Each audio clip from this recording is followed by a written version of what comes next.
안녕하세요. 저는 광진구 장동에 있는 오늘의 교회를 섬기는 목사 백상욱입니다. 요즘 드라마나 영화를 보면 끔찍하고 잔인한 장면의 묘사가 대단히 디테일하게 표현되어 있는 모습을 보게 되어서 종종 눈살을 찌푸리거나 마음이 아플 때가 많이 있습니다. 우리 아이들이 이 모습을 보게 될 때 정서적으로 어떤 영향을 줄까 걱정되기도 합니다. 어제 본문과 오늘 본문은 본문을 읽을 때 끔찍한 표현과 잔인한 내용이 사실 마음을 매우 불편하게 하기도 하는 내용을 담고 있습니다. 아합의 집안을 향한 하나님의 준엄한 심판이 잔혹한 표현을 통해서 적나라하게 드러나 있는데요. 오늘 본문에는 아합의 가문에 속한 마지막 사람들에 관한 하나님의 심판의 내용을 다루고 있습니다. 오늘 주신 하나님의 말씀은 열왕기하 10장 1절부터 11절까지 말씀입니다. 열왕기하 10장 1절에서 11절 말씀입니다.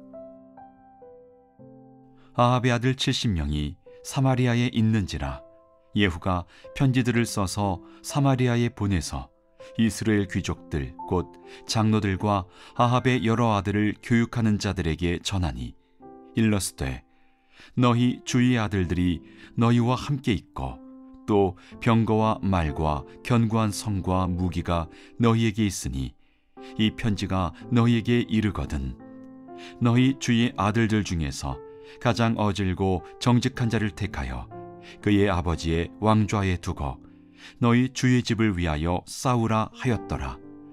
그들이 심히 두려워하여 이르되 두 왕이 그를 당하지 못하였거든 우리가 어찌 당하리요 하고 그 왕궁을 책임지는 자와 그 성읍을 책임지는 자와 장로들과 왕자를 교육하는 자들이 예후에게 말을 전하여 이르되 우리는 당신의 종이라 당신이 말하는 모든 것을 우리가 행하고 어떤 사람이든지 왕으로 세우지 아니하리니 당신이 보기에 좋은 대로 행하라 한지라.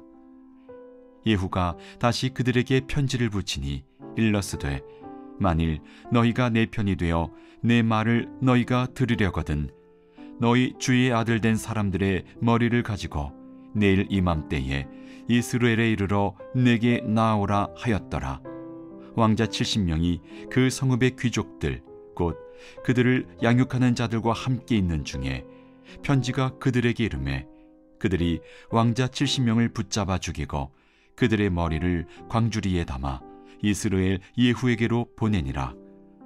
사자가 와서 예후에게 전하여 이르되 그 무리가 왕자들의 머리를 가지고 왔나이다. 이르되 두 무더기로 쌓아 내일 아침까지 문어귀에 두라 하고 이튿날 아침에 그가 나가 서서 뭇 백성에게 이르되 너희는 의롭도다. 나는 내 주를 배반하여 죽였거니와 이 여러 사람을 죽인 자는 누구냐. 그런즉 이제 너희는 알라. 곧 여호와께서 아합의 집에 대하여 하신 말씀은 하나도 땅에 떨어지지 아니하리라. 여호와께서 그의 종 엘리야를 통하여 하신 말씀을 이제 이루셨도다 하니라. 예후가 아합의 집에 속한 이스라엘에 남아있는 자를 다 죽이고 또 그의 귀족들과 신뢰받는 자들과 제사장들을 죽이되 그에게 속한 자를 하나도 생존자를 남기지 아니하였더라. 예후는 엘리사의 종을 통해 전해들은 하나님의 명령을 실행하기 위해서 즉시 그리고 신속하게 실천에 옮깁니다. 아합에 남아있는 아합의 아들들, 아합의 자손들 70여 명을 한꺼번에 죽이기 위해서 그들이 머물고 있었던 사마리아 성으로 전령을 보냅니다. 그리고 그곳에 있는 성을 지키는 자들에게 왕자들 중에서 출중하고 똑똑한 사람을 세워서 자기와 맞서도록 요청한 것입니다. 그러나 그곳에 나와서 성을 지키고 있던 사람들은 두 임금을 죽인 예후와 싸우기를 두려워했습니다. 그래서 예후의 요청에 따라 그곳에 있는 아합의 아들들, 아합의 자손 70명의 목을 베어서 광주리에 담아 예후에게 보내었던 것이죠. 참으로 비정하고 잔인한 일이 아닐 수 없습니다. 그들은 어떤 사람입니까? 성경엔 그들이 누구인지 언급하고 있는데요. 5절 이렇게 표현합니다. 그 왕궁을 책임지는 자와 그 성읍을 책임지는 자와 장로들과 왕자를 교육하는 자들이 예후에게 말을 전하여 이르되 우리는 당신의 종이라 당신이 말하는 모든 것을 우리가 행하고 어떤 사람이든지 왕으로 세우지 아니하리니 당신이 보기에 좋은 대로 행하라 한지라. 무엇입니까? 조금 전까지만 해도 군주로부터 녹을 받았던 사람들이고 조금 전까지만 해도 군주에게 예를 갖추고 충성을 맹세했던 사람들 아닙니까? 심지어 왕자를 제자로 삼아 그들을 가르쳤던 스승이 자신의 목숨을 구걸하기 위하여 아끼고 사랑하는 제자의 목을 베어서 광줄에 담아 보내었던 것입니다. 세상은 이토록 비정합니다.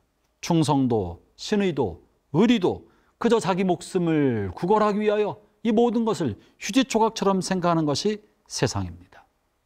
이세벨은 자기와 함께 있었던 궁궐의 내시에 의해서 버림받아 창밖으로 던져지지 않았습니까? 아합의 아들들은 자신의 스승들에게 버림받아 목이 베임을 당하지 않았습니까? 세상은 그러합니다. 그래서 성경은 사람을 의지하지 말라고 말을 하고 있습니다. 우리는 사람을 사랑하고 이웃을 사랑하고 원수를 사랑하되 사람을 의지하여 저들이 나에게 무언가를 해줄 것을 기대해서는 안 됩니다.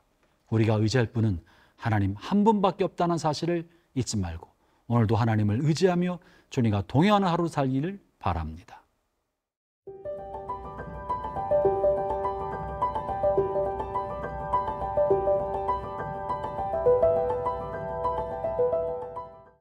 예후는 자신의 반란을 정당화시키기 위하여 두 가지 근거를 제시합니다. 첫째는 자기 손으로 직접 죽인 사람은 요라망 한 사람뿐이었다고 말합니다. 그리고 그것에 대해서 자신이 자신의 군주를 죽였다고 인정하고 있죠. 그러나 이세벨과 그리고 아합의 자손들에 관한 죽음은 자기가 죽인 것이 아니라 그들의 신복과 내시가 죽였다고 말을 합니다. 9절의 말씀이 그것입니다. 이튿날 아침에 그가 나가 서서 뭇 백성에 이르되 너희는 의롭도다.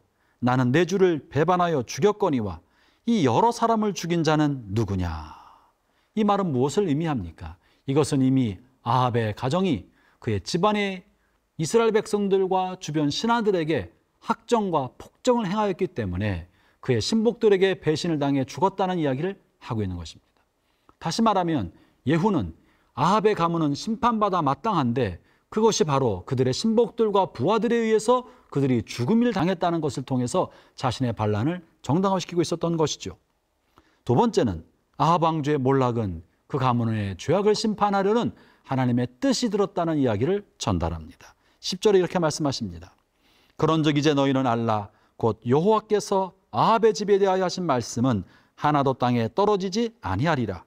여호와께서 그 종 엘리야를 통하여 하신 말씀을 이제 이루셨도다 하니라. 예후는 물론 하나님의 말씀의 성취의 도구로 사용되었습니다. 그러나 예후가 정말 하나님을 경외한 사람이었는지는 그의 한 행적들을 통해 살펴볼 때 그러지 않았던 것 같습니다. 다만 예후는 악인으로서 악인을 심판하기 위한 하나님의 악한 도구에 지나지 않았던 것입니다.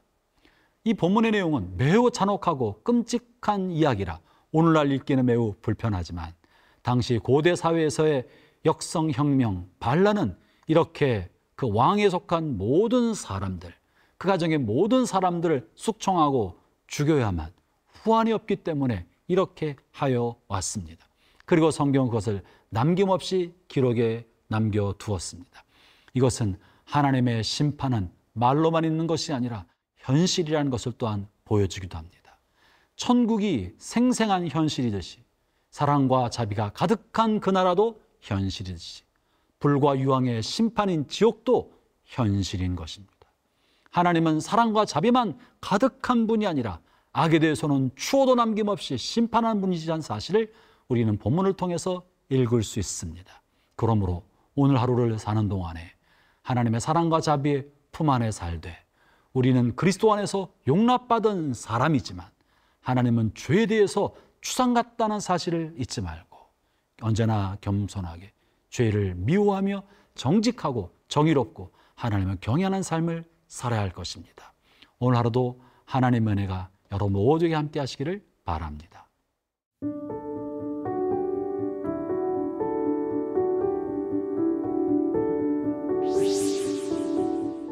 하나님 아버지, 우리는 하나님의 사랑이 한없고 끝이 없다고 우리가 하나님 앞에 경거망동하고 죄를 쉽게 여기지 않게 하여 주옵소서. 죄에 대한 추상 같은 하나님의 심판을 언제나 의식하면서 두렵고 떨림으로 주님과 동행하며 우리 남은 생애를 살게 하여 주옵소서. 예수님 이름으로 기도합니다. 아멘.